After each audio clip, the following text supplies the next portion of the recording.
Gente que Fala, o melhor programa de debates do rádio brasileiro. Gente que Fala tem texto e direção geral do jornalista Fausto Camunho. Gente que Fala reúne de segunda a sexta-feira formadores de opinião para discutir as principais notícias do dia. Gente que Fala tem o selo de qualidade APCOM. Olá, olá! O programa Gente que Fala está começando a partir de agora pela Rádio 365, também pela UTV, a TV da internet e pelas redes sociais, Facebook, nosso canal no Facebook, Instagram, nosso canal no YouTube também, e com reapresentação às 10 da noite pela Rádio Cultura AM 990 de Dois Córregos, no Centro-Oeste Paulista. Aqui pela próxima hora, você curte, você comenta, você pode também compartilhar a transmissão do programa Gente que Fala, participe pelo WhatsApp fazendo perguntas aos nossos entrevistados de hoje. 973350038 é o WhatsApp, 973350038. Eu sou o Mauro Friesman e hoje é quinta-feira. Você conhece o nosso espaço tradicional aqui neste dia para o Gente do MPD que Fala, parceria nossa com o movimento do Ministério Público Democrático, o apoio da Câmara Brasileira de Diagnóstico Laboratorial e do escritório Nasser Rajab Advogados Associados. Vamos colocar em campo aqui, escalar os nossos entrevistados, convidados de hoje, que vão analisar os temas por aqui propostos. Doutora Tereza Exner, Procuradora de Justiça, ex-corregedora-geral do Ministério Público de São Paulo e ex-presidente do Conselho Nacional dos Corregedores Gerais do Ministério Público dos Estados e da União. Procuradora Tereza Exner, como está? Tudo bem? Bem-vinda mais uma vez com a gente. Muito obrigada, Mauro. Agradeço o convite, sempre uma alegria estar aqui com vocês e deixo aqui meu abraço a todos os colegas de bancada, Sadato, Zé Márcio, Marcos, Roseli e o Pedro. Muito obrigada. Obrigado pela presença. Eu destaco também aqui com a gente o doutor Marcos André Franco Montoro, advogado, mestre e doutor em Direito Processual Civil. Tudo bem, doutor Montoro? Bem-vindo. Obrigado mais uma vez por colaborar com a gente.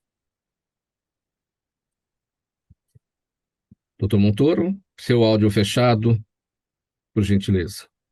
Vamos lá, agora sim. Bom dia a todos, muito obrigado pelo convite.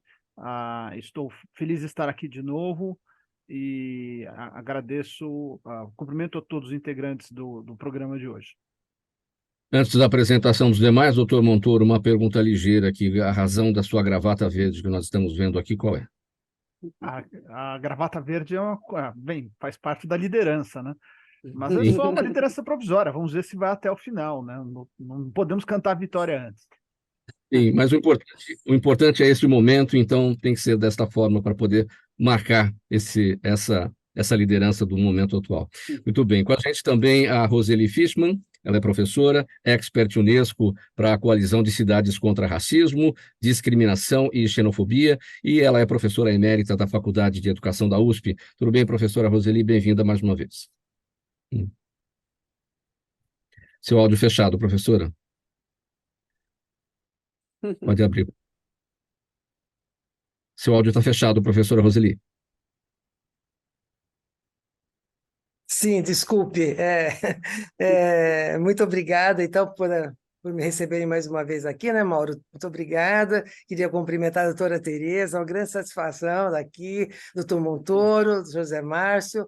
Então, Mauro, toda a equipe, né, também, do Gente que Fala, uma grande alegria. Muito obrigada. Obrigado. E também com a gente o José Márcio Cerqueira, diretor executivo da Aliança Brasileira da Indústria Inovadora em Saúde, ABIS. Tudo bem, José Márcio? Bem-vindo também mais uma vez. Olá, Mauro. Olá, colegas de mesa. É um prazer estar aqui. Obrigado pelo convite e espero que a gente tenha um programa bastante produtivo. Legal, gente. Antes aqui do nosso primeiro tema, eu só quero dar uma explicação aqui para a nossa audiência em relação à nossa transmissão pelas emissoras de rádio. Funciona assim, estamos pela Rádio 365, você tem acesso pelo aplicativo, vai lá na lojinha de aplicativo, se você tem Android ou se você tem iPhone, baixa lá e lá dentro do app você vai encontrar diversos canais. Você clica em 365 News, e a nossa transmissão vai acontecer ali naquele canal. E também a nossa transmissão pela Rádio Cultura AM 990, isso é da forma tradicional, você vai lá no seu rádio em 990 kHz no AM, para quem está na região centro-oeste paulista, na região de Dois Córregos, e aquelas 20 cidades ali da região de Dois Córregos recebem todo o sinal da Rádio Cultura pelo AM em 990 kHz. Dada essa explicação aqui, então a gente vai agora para o nosso primeiro assunto deste Gente do MPD que Fala de hoje. O Supremo Tribunal Federal decidiu por 9 votos a 2 que empresas jornalísticas podem ser responsabilizadas por crimes de injúria, difamação ou calúnia por causa de declarações feitas por entrevistados. A tese vem da análise de uma ação que trata de uma entrevista publicada em 1995 pelo jornal Diário de Pernambuco, na qual Ricardo Zaratini Filho foi acusado por um entrevistado de ter participado de um ataque à bomba em 1966, que deixou 3 mortos no aeroporto de Guararapes. O presidente do Supremo Tribunal Federal, ministro Luiz Roberto Barroso, explicou o seguinte: ele disse que a regra geral é isentar o veículo pelo que foi dito pelo entrevistado, a não ser em caso de grosseira negligência na apuração das notícias. Eu começo com a procuradora Tereza Exner a respeito desse tema, sua avaliação sobre essa decisão do Supremo Tribunal Federal. Bem, cumprimentando também toda a nossa audiência, né? Mauro, em primeiro lugar, eu gostaria de dizer que sem ter conhecimento da decisão, do inteiro teor da decisão, difícil qualquer opinião mais fundamentada ou abalizada sobre a questão. De todo modo, não tenho dúvida de que o Supremo Tribunal Federal, até mesmo por tudo que vem apresentando, por todo o trabalho, por todo o seu histórico, respeita muito, como não poderia deixar de ser, a liberdade de imprensa, até porque esse é um pilar da democracia, não é? E quando eu leio as teses, da leitura das teses que foram formuladas, o item 1 me parece muito claro, porque o que eles dizem é realmente vamos aliar a liberdade com a responsabilidade, o que já ocorre hoje, não é nenhuma novidade. Veda-se também a censura prévia, que qualquer outro entendimento, evidentemente, seria inconstitucional, não é? Agora, a segunda parte, o item 2 diz, na hipótese de publicação da entrevista em que o entrevistado imputa falsamente prática de crime a terceiro, somente poderá ser responsabilizada, evidentemente, se não tiver cuidado na checagem, isso é claro que toda imprensa séria checa as informações. Isso também não me parece algo novo. Todavia, o primeiro item diz se à época da divulgação havia indícios concretos da falsidade da imputação. Aí talvez gere um pouco de perplexidade, pelo menos no primeiro momento. Quando você fala em indícios, né, isso guarda sempre muito a relação também, digo eu, no campo, com a questão da prova, no âmbito do processo penal. E a teoria da prova é uma das questões de maior que gera inúmeras discussões, né, dentro da ciência processual, até porque é um campo árido, porque é sempre sujeito a subjetividades, né, e há também interferências do próprio intelecto humano, da capacidade de compreensão daquilo que entende em determinado momento. E aí me parece que surgem algumas dificuldades, sobretudo quando se tratam de entrevistas ao vivo, não é?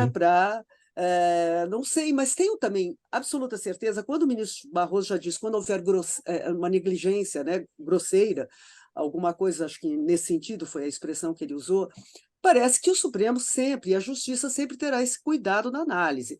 E não podemos deixar de lembrar aqui algumas entrevistas, né, que foram bombásticas e que mudaram o rumo da história do Brasil. Lembro lá atrás a questão do governo Collor de Mello, né, quando o irmão, o Pedro Collor, deu aquela entrevista que, enfim, todos nós sabemos aqui as consequências históricas, impeachment e uma série de coisas. Quer dizer, ali, às vezes, no primeiro momento, é claro que o jornalista, o entrevistador, o responsável, ele vai apurar, vai ver que documentos tem, o que ele apresenta, mas é difícil, naquele momento, ele fazer uma análise mais aprofundada. Puxa, mas será que esse documento aqui realmente tem todas as provas possíveis? Acho que por isso o Supremo usou a expressão indícios, não é? Mas, não sei, me parece que essa expressão, sobretudo, a mim, causa um pouco mais de perplexidade, e que talvez ocasione mais dúvidas no dia a dia, né, do jornalismo, enfim, jornalismo investigativo, né, sobretudo, mas também acredito que a leitura, depois do inteiro teor, né, do acórdão, da decisão, seguramente vai nos mostrar o caminho a ser adequadamente seguido, porque, evidentemente, censura à imprensa não se pode admitir, e o Supremo ali já coloca com clareza, já no primeiro item, a inviabilidade de uma censura prévia. É isso que, num primeiro momento, são as ponderações que eu faço. Doutor Montoro, a sua percepção a respeito dessa decisão do Supremo Tribunal Federal, porque na fala do ministro Barroso, quando ele cita a grosseira negligência, isso tem a ver, na verdade, com a incompetência do jornalista que atuou ali. Enfim, então, essa é uma condição ali profissional que tem que ser reprovada. Agora, e outra coisa são os indícios concretos de falsidade, de imputação, que isso foge ao alcance do jornalista muitas vezes, especialmente quando se trata de uma entrevista ao vivo, como destacou a doutora Tereza. Então, eu acho que é bom deixar claro o seguinte: o que o Supremo decidiu agora foi fixar uma tese jurídica. Essa tese jurídica, ela vai ser interpretada pelos tribunais e pelos juízes de primeira instância na aplicação de cada caso concreto, que vai ter suas especificidades. O que o ministro Barroso fez foi um resumo dessa parte que a doutora Tereza tratou de forma mais ampla, que fala de uma forma mais ampla, no qual afirma-se que um dos requisitos para uma empresa ser responsabilizada na esfera civil, isto é, pagar uma indenização, em hipóteses nas quais ela divulga uma entrevista que acusa alguém de um ato criminoso, é só se na época da entrevista o jornalista já tinha como apurar que aquela imputação, aquele crime afirmado pelo entrevistado não existia, né? Quer dizer, ele não tem que não se exige da empresa jornalista que ela apure que o crime existiu. O que se exige é que ela verifique se há já indícios com base no investigações feitas ou até em outras notícias anteriores de que o crime não existe, né? É importante deixar claro o seguinte: quando alguém dá uma entrevista, né, o jornalista não é obrigado a reproduzir integralmente a entrevista da pessoa. Ela não pode editar uma resposta para desvirtuar ele ou ela, o jornalista ou a jornalista. Mas ele faz uma pergunta, faz 20 perguntas, ele pode, no jornal ou na televisão, editar e colocar a resposta de 5, 6, aquelas que ele entendeu que eram as mais relevantes. E pode deixar de fora aquelas que ele acha que há uma imputação de um crime que não, que há evidências de que não ocorreu. E realmente há problemas em situações, alguma dificuldade em situações de entrevistas ao vivo, como a doutora Tereza mesmo mencionou. Mas eu recordo que nos últimos anos teve pelo menos uns 2 ou 3 episódios de programas jornalísticos de televisão, de eu me lembrar do entrevistador ou do mediador interromper um dos lados ou entrevistado para dizer: olha, o que você está falando é falso, não está comprovado, não existe evidência científica. Então, já tivemos, e já também hipóteses da própria imprensa depois divulgar. Foi dito isso, mas nós não concordamos com essa afirmação. Então, eu acho que é um pouco mais fácil para a imprensa escrita, um pouco mais fácil, porque ela também tem prazos, né? Também tem prazos, e tem prazos para postar online. Então, o jornalista da rádio e da televisão, ele tem que tomar decisão em segundos, às vezes, ou em minutos para fazer alguma observação. Mas eles muitas vezes estão acostumados com isso. Eu tenho uma cliente que trabalhou em grandes mídias, estava explicando que você está lá no estúdio, você tem que escolher se vai entrar um jornalista ou outro, deixa divulgar uma notícia ou outra, porque não está muito bem averiguado. Então, faz parte da profissão do jornalista. E o que o STF fez agora foi deixar mais claro as situações nas quais a empresa pode vir a ser responsabilizada. E eu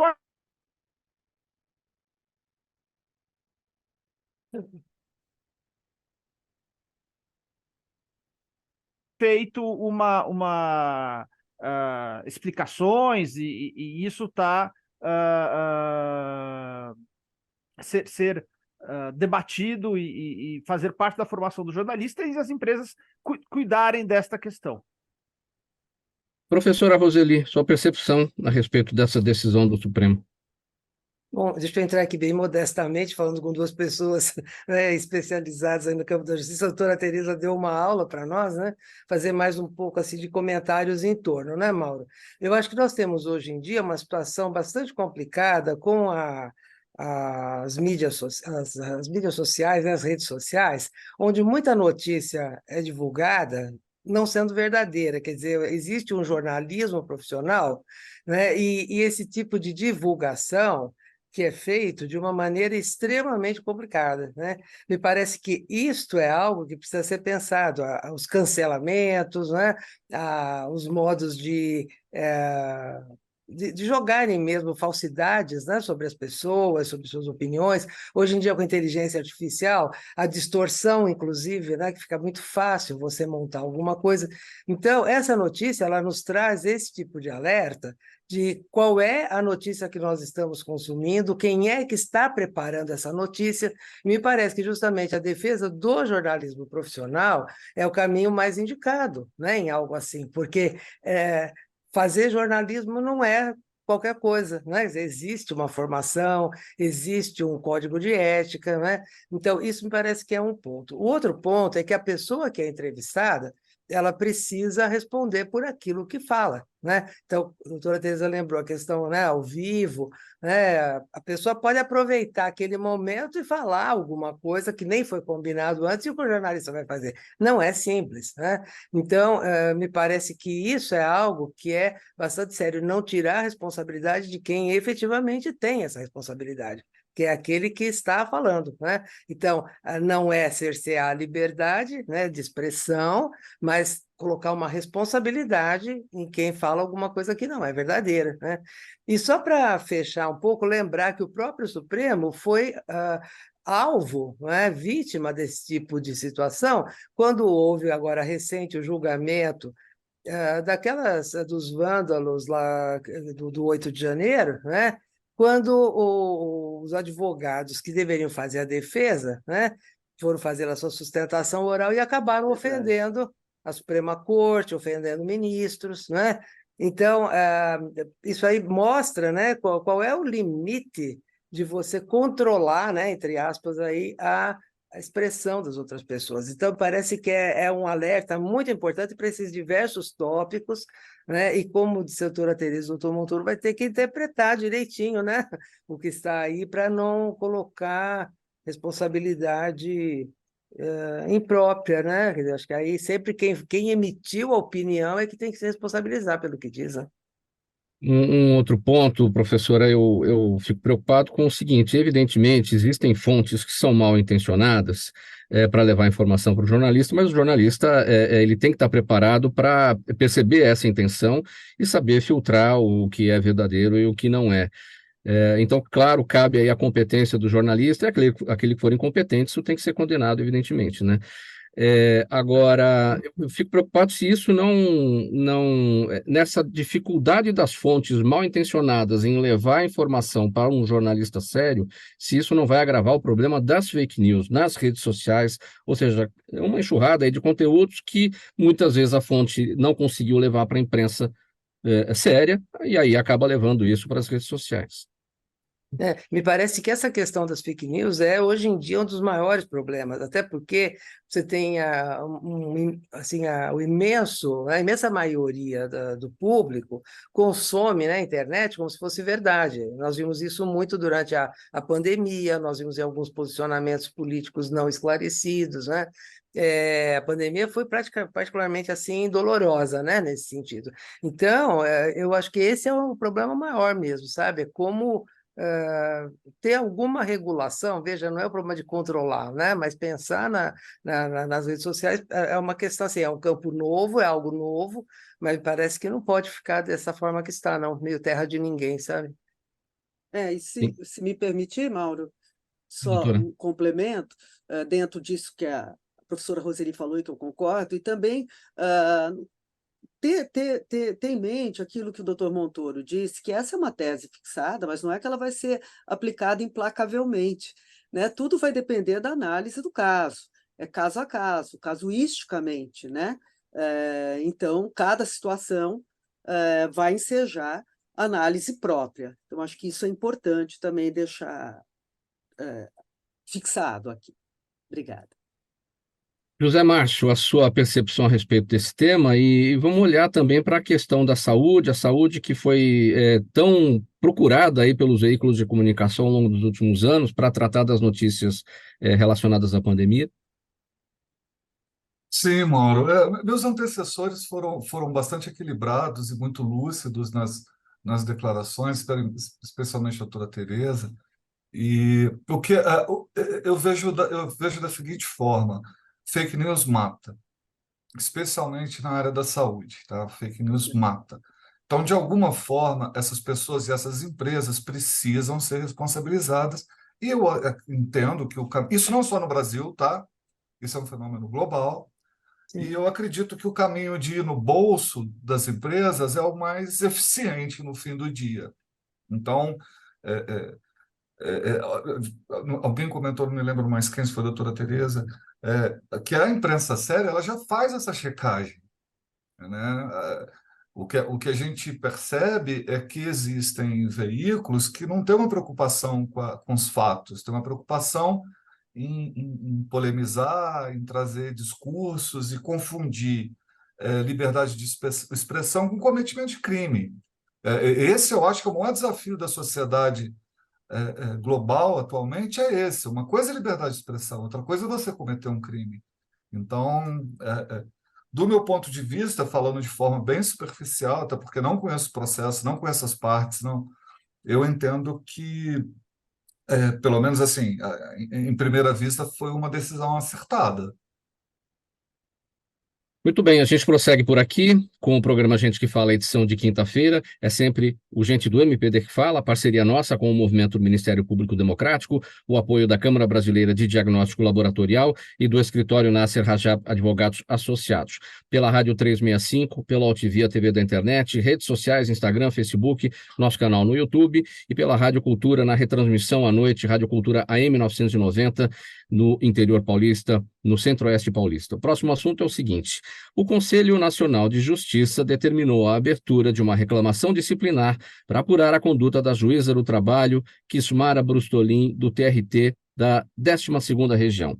Ela exigiu, aos gritos, ser chamada de excelência numa audiência em Xanxerê, Santa Catarina, e pediu que o depoente fosse retirado da videoconferência. Nas imagens, a juíza aparece exaltada e afirma que, se a testemunha não se referir a ela como excelência, o depoimento será totalmente desconsiderado.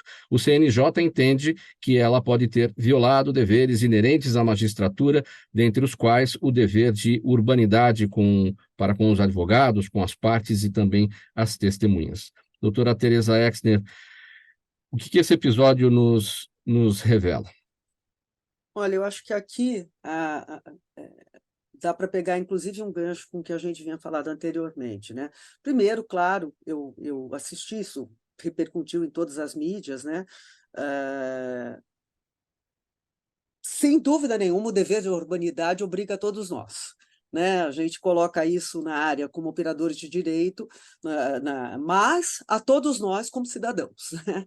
Isso teria que ser aliás, teria que não. É uma praxe, nem sempre vem sendo obedecida, não é? Mas esse é um dever básico da cidadania. De todo modo, ontem eu li, até, não sei se os colegas, o Mauro, tiveram também acesso, uma notícia de que esta juíza ela sofre de problemas de saúde, problemas de transtorno de saúde mental. Não estou aqui justificando a situação, não é? Porque realmente é justificável alguém, um cidadão, uma testemunha que está ali contribuindo, vamos dizer, né, para a realização da justiça, ser tratado de uma forma tão constrangedora, para se dizer o mínimo. Né? Mas eu li ontem que há notícias de que essa juíza, inclusive, já teria sido afastada, parece que foi tentada uma recolocação, mas ela, ao mesmo tempo, ela queria voltar a trabalhar, parece que é muito... gosta do que faz, é muito ativa, enfim. Não vou entrar nesse mérito porque não sei também, mas aí eu trago aqui a seguinte questão. Olhando a situação dessa forma, assim, vi o vídeo, o julgamento, e aí nós estávamos falando no Tribunal da Internet, não é? Que o Tribunal da Internet é de uma agilidade atroz. Aliás, se todo cidadão, né, e todos os que estão na internet clamam sempre, e devem clamar, né, pelas garantias constitucionais da ampla defesa, do contraditório, e devem clamar, porque é assim que se realiza um julgamento democrático, justo, equilibrado, profissionalmente. Mas o Tribunal da Quinta-feira é formado... aliás, existe um livro, acho que por isso eu falei, existe até um livro de 2016, eu não lembro o autor, que se chama Tribunal da Quinta-feira, fala sobre isso. Na época nem usava a palavra cancelamento, que já foi usada aqui, mas a história se trata disso, uma notícia que vaza, não é? E o horror que se transforma na vida daquela pessoa que, numa conversa, uma troca de e-mail com um conhecido, tem essa informação vazada. Então, isso é algo também que merece muita atenção, porque hoje em dia, como disse aqui o José Márcio, as redes sociais matam, né? Matam porque você não te dá o direito de entender a complexidade que muitas vezes existe por detrás de um fato, né? Então, nesse caso, como eu disse, a imagem, o que fica, é realmente de uma cena constrangedora, de uma situação, eu que já fui corregedora, realmente de uma situação que leva a uma falta, a caracterização em tese de uma falta disciplinar, não é? Mas o que eu ouvi também é essa outra situação que, veja, se for real, e como eu li num veículo de comunicação, me parece bastante sério, nos leva, não estou dizendo que retire a responsabilidade, mas você já pode ter uma outra visão de todo o ocorrido. Enfim, eu acho que gostaria de ouvir, inclusive, os nossos demais colegas a respeito. Vamos ouvir o doutor Marcos Montoro a respeito desse tema. Claro, o Conselho Nacional de Justiça vai investigar a eventual falta disciplinar, não é, doutor Montoro? Mas, assim, a mesma pergunta que eu fiz para a doutora Tereza, o que esse episódio que envolve, e aqui não tem nenhum tom de ironia, não, a Vossa Excelência, juíza Kismara, no sentido de respeito mesmo, pelo fato de ela ter gritado, né, com a testemunha, com o depoente. Bem, aqui acho que tem alguns aspectos importantes, além daqueles já muito bem salientados pela doutora Tereza, né? Acho que o funcionamento do Poder Judiciário, nisso eu incluo a atuação do Ministério Público e dos advogados, e também das partes, peritos, testemunhas, demais colaboram com o funcionamento do Judiciário, ele é feito de diálogos. Uma petição inicial é o começo de um diálogo, a contestação é a resposta daquele início daquele diálogo. Os despachos de decisões, de sentenças, são aspectos desse diálogo, assim como também uma interação numa audiência, um momento que o advogado se reúne com o magistrado, ou o Ministério Público, ou o Ministério Público participa da audiência, são todos diálogos. Para regular esses diálogos, há muito se fala na urbanidade, né? Que é a urbanidade como cortesia, como civilidade, respeito, né? E a necessidade da urbanidade está, inclusive, prevista em lei, e prevista em lei para todos os atores, ou pelo menos para os três principais, juiz, Ministério Público e advogado, sem hierarquia, tá? Só falei. E está previsto na Lei Orgânica da Magistratura, está previsto o dever de urbanidade, também na lei, o Estatuto do Servidor Público Federal, para todos os servidores públicos federais está prevista a urbanidade, a Lei Orgânica do Ministério Público também fala em urbanidade, assim como o Código de Ética dos advogados também fala em urbanidade. Veja, então todos têm esse dever. Houve, nesse momento, uma situação na qual quem está sendo investigada pela a questão da desrespeito à humanidade, e tem um vídeo que está... Eu vi esse vídeo até no Instagram, né? Imagino que já tenha no TikTok, no Telegram, tem em todos os lugares, né? Está sendo investigada uma juíza, mas não é aqui uma questão exclusivamente de um problema da magistratura.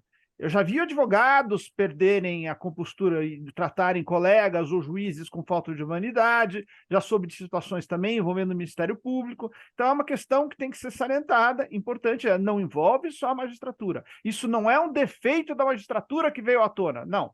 Isso foi uma questão específica de uma juíza específica. Eu já participei de centenas de audiências na minha vida, fui muito bem tratado em praticamente todas, com pouquíssimas exceções, e já vi juízes serem chamados de você pela testemunha e não se importarem, até por entenderem que essa formalidade não é muito da cultura brasileira, onde as pessoas não se tratam com respeito, e onde, por exemplo, se você chama alguém de senhor, ele pode ficar bravo, achando que está sendo chamado de velho, enquanto que é, na verdade, muitas vezes uma questão de respeito. Né? Então, esse é um tema complexo e que não é exclusivamente voltado a essa situação dessa juíza. Mas, em relação ao aspecto de uma juíza, a autoridade fazer isso, eu gostaria de fazer um comentário que eu acho que está muito fora de moda da carteirada. Muito fora de moda da carteirada. Mas, repito, a urbanidade, que é a questão jurídica por trás, não se limita só a questões da magistratura. Professora Roseli, era esse ponto que eu queria chegar a respeito da carteirada, porque os conceitos de gentileza, de respeito, enfim, isso é de lado a lado, da juíza para com o depoente e vice-versa, e não consta que o depoente tenha sido mal educado com a juíza. Ele talvez, né, pela situação dele, de uma pessoa simples, não vai se lembrar do termo Vossa Excelência, ele vai tratar de uma outra forma. E aí você vê a reação desproporcional da juíza, que eu quero crer que tenha sido um deslize, que ela pode vir a público e pedir desculpas e tal. Senão fica parecendo carteirada. Não, isso é importantíssimo, né? Eu entendo a doutora Tereza, com toda a experiência que tem, né, no setor público, né, atuando. Eu imagino quantas coisas, né, que o setor público testemunhe, né, nesse sentido. Traz a explicação, né, da questão da saúde mental, né, da magistrada. Agora, tem uma situação nossa, sim, eu acredito, no Brasil, que é aquilo que o Roberto da Mata trabalhou, né? Ou sabe com quem está falando, né? Quer dizer, esse tipo de posicionamento ainda é muito frequente, muito comum, infelizmente, né? E numa sociedade como a brasileira, quem consegue ter muito estudo, muita formação, também não quer dizer que vai ser boa pessoa, tá certo? Porque o estudo não garante ética, o estudo não garante, sabe, a lisura, nada disso, né? Mas, de toda forma, quem chegou e está num posto qualquer assim de destaque tem maior obrigação, né? Porque é um país que, de poucas oportunidades, infelizmente, ainda somos assim, né? Então, praticamente, nós somos devedores da sociedade, né? Eu digo assim, como professora, né? Vivendo a vida toda na USP, fazendo um monte de coisa, eu sou devedora da sociedade, né? Então, de alguma maneira, eu acho que esse respeito com aqueles que realmente são mais simples é uma coisa importantíssima, né? E é interessante, eu estava ouvindo uma reportagem, um podcast, né, que hoje cedo, que justamente está em toda parte, né, esse assunto, e trouxeram à tona uma declaração do ex-ministro Marco Aurélio, né, no Supremo, onde acho que foi alguém fazendo uma sustentação oral, né, e que disse assim, olha, vocês verão, né, se dirigindo então aos ministros do Supremo, vocês verão, né, e ele interrompeu a pessoa nova e falou, tem que respeitar a liturgia, né. Então, essa situação, né, da liturgia, claro, ali é uma advogada, ela chegou ali naquele púlpito, então ela tem que se preparar, né? Mas no caso, a gente ouve um pouco, né, nas transmissões que passaram desse caso dessa semana, quem está sendo interpelado por ela, ele está atordoado, fala, eu não estou entendendo, né? Ele chega a dizer, eu não estou entendendo, porque para ele aquilo tudo era sem sentido, e vamos dizer, realmente não é? Quer dizer, assim, o papel dele, ele falou, eu só queria explicar o que aconteceu, né? Então, cerceia o direito de defesa, né? Isso me parece que é uma coisa bastante séria, né? Então, é algo que não se sustenta, né? Eu acho que são dois aspectos distintos aí. Um que é essa questão de como a pessoa reage, que isso é bastante sério, porque há um preconceito no Brasil que ele é bastante presente, né? Às vezes é latente, às vezes ele é só silenciado, né? Porque a pessoa sabe que tem. Quando é latente é mais complicado, porque ele pode eclodir quando a gente não espera, né? Mas, assim, então existe esse preconceito que é contra a origem social, né? Existe, às vezes, preconceito contra aspectos linguísticos, dependendo da região que a gente está, como a pessoa fala, porque vai identificar, né? Eu lembro uma vez, eu estava, acho que foi em Minas Gerais, e que alguém começou a falar assim, nossa, mas o seu sotaque de paulistana é um horror. E eu fiquei tão chocada, eu tenho sotaque, sabe? Quer dizer, claro, né? A gente sempre se vê como o centro do universo. Imagina, o modo de falar é paulistano, quem quer outra coisa nessa vida, sabe? Então, quer dizer assim, a gente perde essa visão, né, de se colocar também no lugar dos outros, né? Mas, às vezes, esse preconceito pega, conforme a pessoa fala, né? Ela pode estar representando. Então, isso é sério. E também eu fico pensando, de novo, a questão da internet, o quanto essas situações que são online, se não precisaria haver mediadores, né? Porque, por exemplo, essa juíza, ela teria sido salva dela mesma se houvesse um mediador ali, sabe? Quer dizer, porque o próprio advogado, eu imagino, né, não sou advogada, mas eu acho que para ele seria muito difícil ele tentar interromper aquilo que ela estava fazendo sem ser penalizado, porque ela estava fazendo muitas ameaças para a pessoa que estava falando, né? Ela não iria mudar. Então, agora, se você tem um mediador técnico, né, só do meio, né, aquele que é do meio internet, né, isso ajudaria, né, poderia ser uma forma, porque esse tipo de equívoco acontece em outras situações. Então, me parece que é um novo meio, que é muito prático. Nós estamos aqui falando, em outros tempos estaríamos todos num estúdio, hoje fazemos cada qual no seu lugar, né? Mas às vezes tem. Aqui nós temos você, né, Mauro, para nos fazer essa bondade de nos articular aqui. Mas será que não seria interessante pensar isso? Não é? Eu deixo assim para a doutora Tereza, doutor Montoro, né, dar uma pensada, porque às vezes, porque pode ser também o contrário, né? Um juiz, uma juíza que passasse a ser ofendido. Né? Quer dizer, como que você interrompe, como você faz, né? Porque realmente é uma coisa. E daí grava, né? E daí isso tem repercussão, compreende? Então, tudo isso, né? Mas são reflexões, né, Mauro? É muito difícil a situação, é muito recente e muito estardalhaço, né? Então, precisa ir devagar também. Muito bem, olha, a gente vai dar uma parada agora, vamos para o nosso intervalo, mensagem do nosso apoiador, um gole de água para cada um e a gente já volta em seguida. No próximo assunto aqui a gente vai falar um pouco de saúde, é rapidinho e a gente já retorna. Os melhores trabalhos de comunicação nunca abrem mão de um excelente instituto de pesquisas. A Orbis é um instituto de pesquisas que une precisão e confiabilidade estatística com a mais alta tecnologia em pesquisas do mercado. Na sua próxima pesquisa, se eu fosse você, chamava Orbis. Até porque o sucesso é consequência direta da informação que você tem e o que você faz com ela. A edição de quinta-feira, nesse dia por aqui, é o Gente do MPD que fala no ar, uma parceria nossa com o Movimento do Ministério Público Democrático, o apoio da Câmara Brasileira de Diagnóstico Laboratorial e do escritório Nasser Rajab, advogados associados. Pela Rádio 365, a sua rádio de todos os dias, pela UTV, a TV da internet, redes sociais, nosso canal no YouTube e ainda à noite a retransmissão pela Rádio Cultura AM 990 em 2 córregos, ali no Centro-Oeste Paulista e para mais 20 cidades da região. Próximo assunto, 7 entidades da indústria de produtos médico-hospitalares e medicamentos, entre elas a Aliança Brasileira da Indústria Inovadora em Saúde, a ABIS, se uniram para manifestar a posição contrária à medida provisória número 1185 e também ao projeto de lei número 5129. Essas duas propostas alteram a utilização do benefício fiscal vinculado a subvenções para investimento, especialmente as concedidas pelos estados e também pelo Distrito Federal.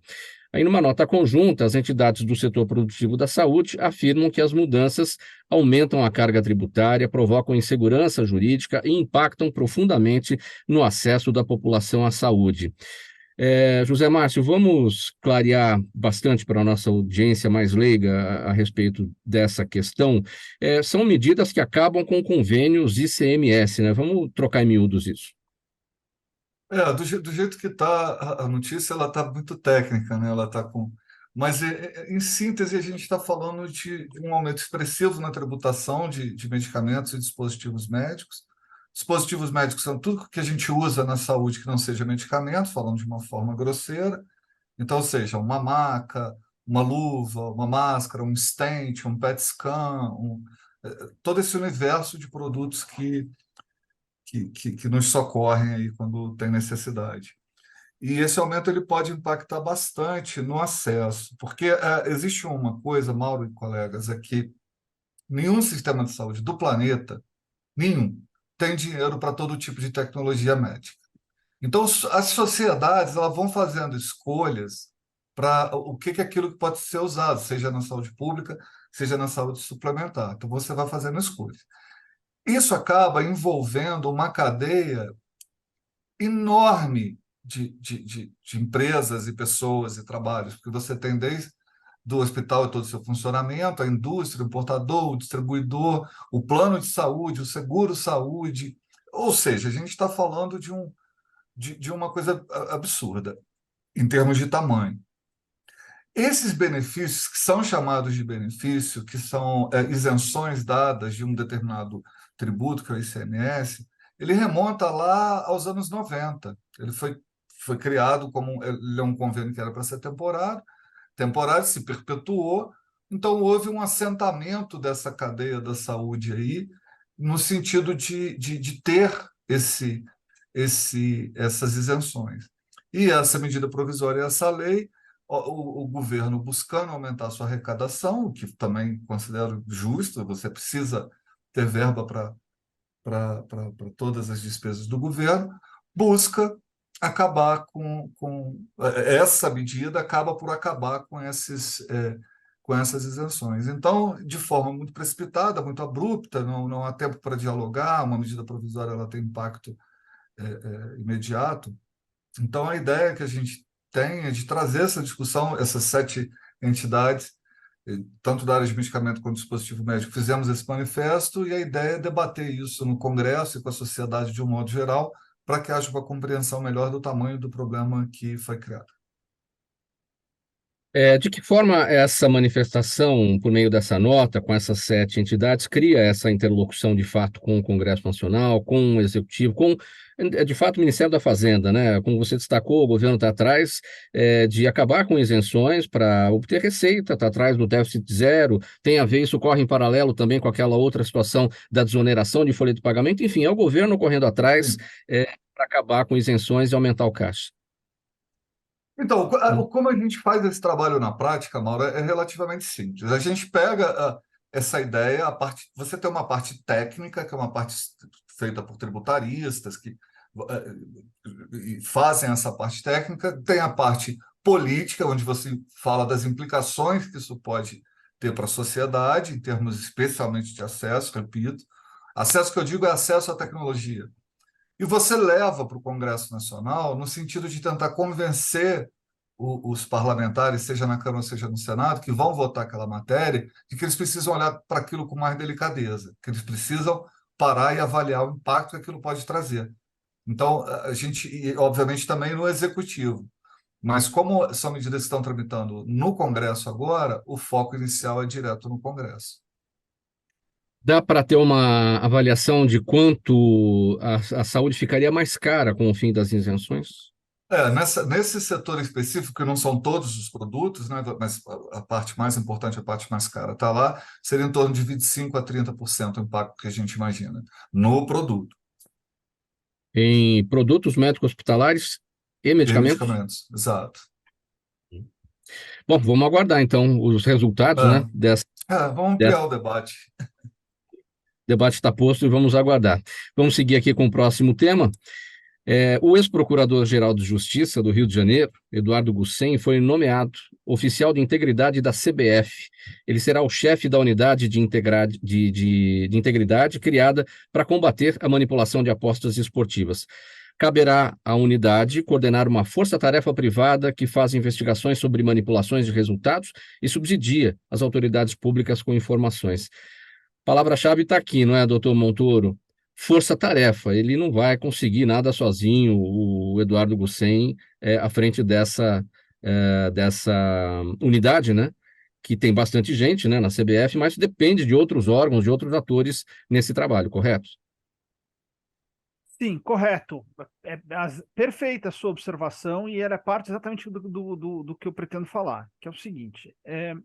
Primeiro, uma coincidência, acho que a última vez, ou a penúltima vez que eu vi aqui, um dos temas foi exatamente que tinham acabado de ter uma denúncia do MP de Goiás sobre a determinada manipulação de resultados, etc, etc. E eu falei que a gente ainda ia ouvir falar bastante disso, que esse era um dos problemas com o crescimento dos sites de aposta esportiva e que estava movimentando muito dinheiro e que ia ter muita confusão ainda. Pesquisando sobre o assunto, eu descobri que existe até o Instituto Brasileiro de Jogo Responsável, que são uma associação de 9 dessas empresas que fazem apostas, né? O que acontece é que quem primeiro identifica uma suspeita de algo esquisito é a própria empresa de aposta, porque ela tem parâmetros não, ela examina os padrões de aposta, os padrões de comportamento, e ela consegue identificar que algo esquisito aconteceu em alguma aposta. E daí ela passa a fazer uma investigação interna, e com o resultado da investigação interna, ela municia as autoridades. Então, por exemplo, o Ministério Público de Goiás está com aquelas famosas investigações em curso, né? E manda para o Ministério Público de Goiás, ou manda para algum outro, e agora, e também manda, e as próprias empresas de apostas, essa associação deu declarações dizendo assim, que quando eles identificavam um problema, eles mandavam não só para as autoridades públicas, mas também as autoridades esportivas, FIFA, CBF, quem for envolvido, de quem for o organizador da competição. O que a CBF fez foi dar um melhor tratamento a essas informações que ela vinha recebendo por parte das empresas de aposta. Ela tem agora um grupo especializado e para chefiar o grupo, contratou um figurão, né? O doutora Tereza, que é colega do doutor Eduardo, né, que foi ambos do Ministério Público, e ele do Rio de Janeiro, ela de São Paulo. Eu imagino que ele seja aposentado agora e, portanto, assumiu esse cargo, pegou alguém com experiência, e dando assim ênfase na importância de manter o futebol esportivamente limpo, né? Não porque para as apostas serem boas ou limpas ou não, isso é um problema das casas de aposta, mas para que esportivamente não haja máculas, né? Então tem que punir, tem que investigar, e tem que punir, tem que mostrar que existe investigação, existe punição, para com isso desmotivar aqueles que realizam os atos, que são os atletas, né? Porque o fraudador sempre vai existir, alguém que vai buscar, né? Que é eu imagino que existe muito mais fraudador procurando atleta e atleta rejeitando do que atleta aceitando. E me parece, se me permitir, Mauro, importante também essa preeminência, né, dos gestores de futebol, né? Porque é importante, então, essa presença da CBF mostrando realmente que quer dar combate a esse tipo de fraudes, né? De resultados nos jogos de futebol. Então, acho que isso também é um ponto extremamente relevante, e esperemos, né, que realmente avance e que consiga disseminar, né, esse tipo de prática, mais uma prática criminosa, fraudulenta, e que, enfim, como disse o doutor Montoro aqui muito bem, né, que aniquila também com a própria ideia do esporte, né? Da disputa que sempre deve existir, enfim. Professora Roseli, a gente destaca aqui na nossa notícia a criação de uma força-tarefa privada, né? E o setor público não entra, por que será, hein? Não, era isso que eu gostaria de saber também, porque assim é uma situação, eu acho que essa questão das apostas está muito nova, né, no Brasil. O doutor Montoro, que já esteve aqui no outro programa também comentando, gostaria de ouvir mais, porque isso a gente sabe, né, ao redor do mundo onde existe essa questão de apostas, geralmente interfere de uma forma muito complicada no esporte em si, no esportista, né? Existem situações bem delicadas e aí a CBF faz, né, o que a notícia frisa, né, que é essa unidade de integridade vai formar essa força-tarefa privada, né? Agora, como que o poder público atua nessa situação, né? Eu estou querendo participar junto das perguntas também, Mauro. Eu não entendo mesmo disso. Com toda a licença de vocês. Sim, sim. Doutor Montoro, bem brevemente, para fechar esse tópico sobre esse aspecto do poder público nesse trabalho, para a gente poder ir para a última nota, e tem pergunta da audiência aqui também. Porque o poder público participa sim. O que acontece é que as empresas privadas fazem apuração interna e mandam tanto para o poder público, ou seja, para o Ministério Público, ou através de uma notícia-crime, da autoridade policial, e dentro das autoridades policiais ou o Ministério Público fazem apuração e apresentam uma denúncia quando há elementos para punir na esfera penal. Mas também existem as punições que são talvez até mais arrasadoras na esfera esportiva, porque se um atleta é banido da atividade, imagina um atleta de 23 anos de idade de futebol, que ainda teria talvez 10 anos de carreira, 5, 8, 10 anos de carreira, ele é banido, ele não pode ser mais atleta profissional. E a importância dessa situação é porque um dos grandes problemas do Brasil é a impunidade. E uma das formas de combater a impunidade é demonstrar para as pessoas que, na verdade, há sensação de impunidade, que certas coisas não há impunidade. Então, se ficar claro para as pessoas, para os atletas, de que a CBF está atrás e eles podem ser punidos, isso tende a diminuir a quantidade de casos. Concordo, perfeito. Obrigada. Obrigada, então. A Perfeito. doutora Tereza estava justamente saudando, né, a iniciativa também, mas muito obrigada, viu, Mauro, por me permitir fazer essa pergunta. Legal. Bom, completamos esse tópico, então vamos aqui ao nosso último assunto. Eu vou pedir brevidade também, porque temos aquelas perguntas da audiência e vamos lá. Olha, de acordo com o levantamento da ONU, organizações criminosas movimentam por ano com o tráfico de drogas e a lavagem de dinheiro, vejam só, 3 trilhões de dólares, cerca de 15 trilhões de reais. O valor é maior que o PIB do Brasil. Olha, o PIB do Brasil deve estar em torno de 10 trilhões, 11 trilhões talvez esse ano, né? A maior organização criminosa do mundo em movimentação financeira, segundo a ONU, é a japonesa Yakuza, que movimenta 80 bilhões de dólares por ano, seguida por organizações como a máfia russa, as duas principais máfias italianas, o cartel mexicano de Sinaloa e a máfia chinesa. Agora, aqui o PCC é o 8º no ranking, movimentando 500 milhões de dólares por ano, ou seja, 2 bilhões e meio de reais. Doutora Tereza Exner, os números são que menos importam aqui. O que importa é ir atrás do dinheiro para poder combater o crime organizado. Sem dúvida, essa realmente asfixiar, né? Essa asfixia seguir o caminho do dinheiro e asfixiar as finanças das organizações criminosas continua sendo uma das grandes estratégias. Mas é evidentemente que se precisa de muito mais, né, Mauro? Aliás, a gente precisa de uma atuação constante, contínua. E nesse ponto, nós precisamos de cada vez mais adotar estratégias conjuntas, né? Todos os órgãos que integram o sistema de segurança, nós temos, por exemplo, o SUSP, né, que é o Sistema Único de Segurança Pública, que existe, está aí, mas com algumas estratégias, mas ainda não foi implementado. Então, embora a questão da segurança, e essa é uma questão muito difícil, porque realmente incumbe aos estados, mas é importante que o governo federal também atue, se não, embora legislativamente não tenha condição de, vamos dizer assim, impor, né, diretrizes, mas fazendo aproximação de todos esses órgãos do Estado, e no sentido de manter um combate constante, porque hoje as organizações criminosas estão aí, o PCC em 8º lugar, e o PCC está já fora do país. não é? Não é só, os tentáculos já não estão só nos nossos estados, Distrito Federal, mas também fora do país. Então, é uma situação gravíssima.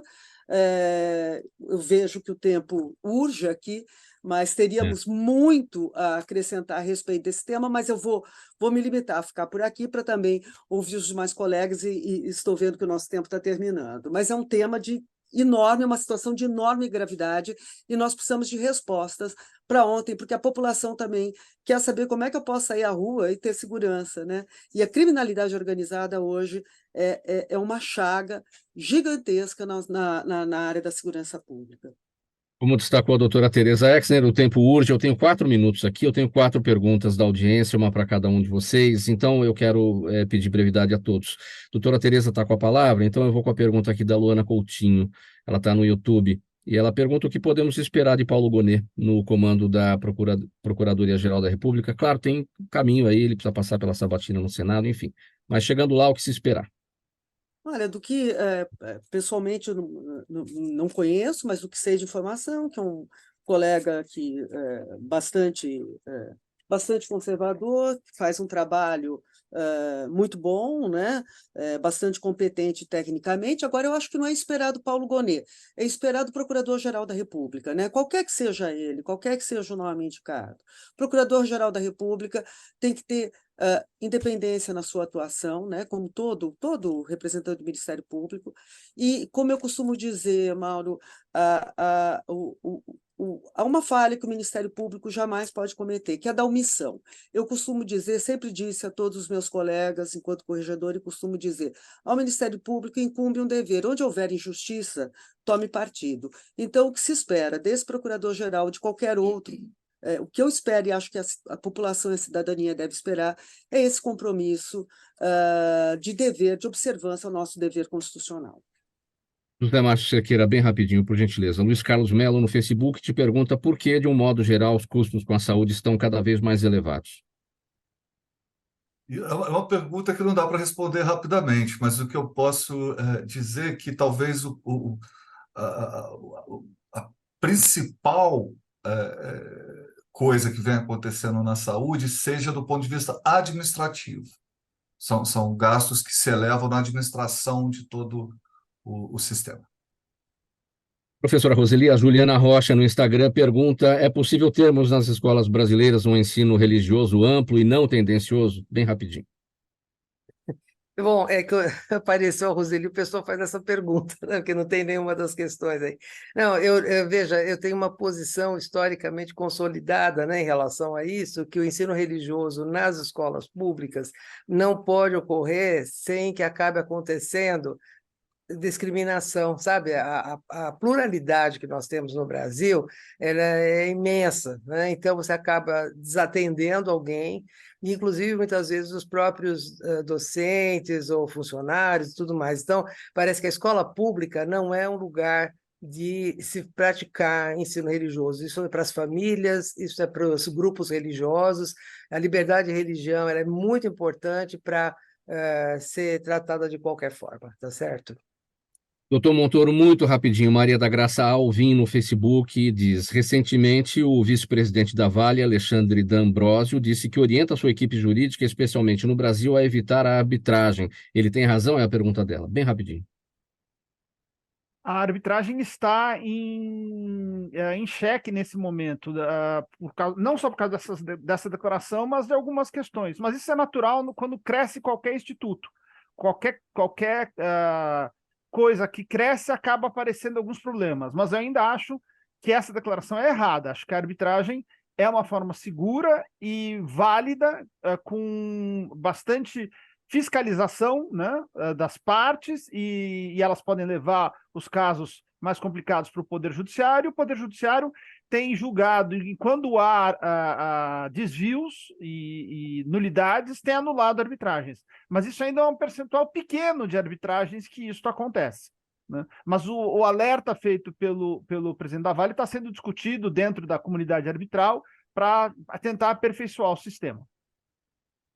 Muito obrigado, gente, pelas participações de todos vocês nessa edição do programa Gente que Fala de quinta-feira. Vamos pôr um ponto final no Gente do MPD que Fala, sempre parceria nossa com o Movimento do Ministério Público Democrático, o apoio da Câmara Brasileira de Diagnóstico Laboratorial e do escritório Nasser Rajab Advogados Associados. Estiveram com a gente hoje a doutora Tereza Exner, procuradora de Justiça, o doutor Marcos André Franco Montoro, mestre e doutor em Direito Processual Civil, a professora Roseli Fishman, e também o diretor executivo da ABIS, José Márcio Cerqueira. Eu abreviei os títulos aqui em razão do nosso tempo, o agradecimento a toda a nossa audiência, o programa Gente que Fala, sempre realização da ABCom, apresentação minha, Mauro Friesman, pauta e redação Pedro Schiavon, Zenilda Salvato, nossa diretora de produção, jornalista Fausto Camunha, nosso diretor-geral, você espectador, você ouvinte, a razão da nossa presença aqui todos os dias.